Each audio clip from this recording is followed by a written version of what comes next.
Mga kapaglaom, maayong buntag kaninyong tanan. Ang atong hilisgutan karong Hunyo 30, giuluhan og ayaw pagduha-duha. Ang atong teksto makita sa Roma 8:28.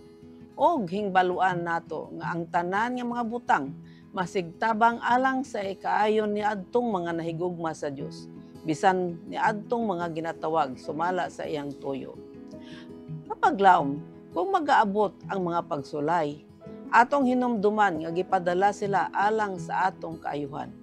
Kung ang mga pagsulay o mga kagulanan moabot kanato, atong hibaluan nga gipadala sila aron kita makadawat gikan sa Ginoo sa himaya og binago nga kusog og magatubo sa pagpaubos, aron siya libre nga makapanalangin og makatabang og makapalig-on kanato. Diha sa pagtuo ug uban ang paglaom nga dili magapakaulaw nagahupot sa mga saad sa Dios. Pagka maayo gayud sa Ginoo kanatong tanan, ug unsa kita kaangay nga mosalig kaniya, ginaisip kita nga iyang mga gagmay mga anak, busa moduol kita kaniya sama-samahan nga nagapangga. Mao'y iyang handom nga ang mahayag nga bidlisew sa iyang pagkamatarong magasidlak gikan sa atong mga nawong ug nganha sa atong mga pulong ug mga buhat. Kung maghigugmaay kita sa usa sama nga si Kristo nagahigugma kanato, ang mga babag nga nagapahilayo kanato sa Dios ug sa matag usa mabungkag, ug daghang mga babag nga magapugong sa balaan nga espiritu sa pag-agay gikan sa usa ngadto sa usa nga kasing-kasing mawala. Ato siyang saligan sa tibuok natong kasing-kasing.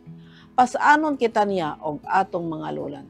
Ang Ginoo nagadesinyo nga ang iyang katawhan magamalipayon og siya nagaabli alang kanato usa ka tinubdan sa pahalipay ngadto sa usa aron mapuno sa kalipay og pakigdait sa taliwala sa atong kasamtangang kaagi.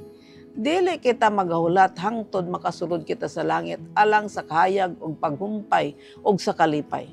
Ang kuno nato sila samtang ania kita ining kinabuhi. Napakyas kita pag-ayo kay wala nato opte ang mga panalangin nga atong makuha diha sa atong mga kasakit. Tanan natong mga pag-antos ug mga kagul-anan, tanan natong mga panglutos ug mga kakulangon ug sa minubo nato nga mga butang masigtabang alang sa atong kaayuhan. Tanang mga kaagi ug sirkumstansya maoy mga magbubuhat sa Dios busa maayo ang gidala nganhi kanato. Atong lantawon ang kahayag luyo sa dagom. Kapag laom, ang atong kalipay dili gikan kung unsay naa sa atong palibot, apan sa kung unsay naa sa atong sulod. Dili sa kung unsay naa nato, apan gikan sa kung kinsa kita. Magampo kita. Dios ug may gugmaon namong Amahan sa langit. Among nasabtan nga ang tanang mga pagsulay ug mga kagul-anan namo kining tanan masigtabang alang sa among ikaayo. Tabangi kami nga kanunay mosalig kanimo ug sa ulahi among masabtan ang imong katuyoan alang kanamo. Sa ngalan ni Hesus. Amen.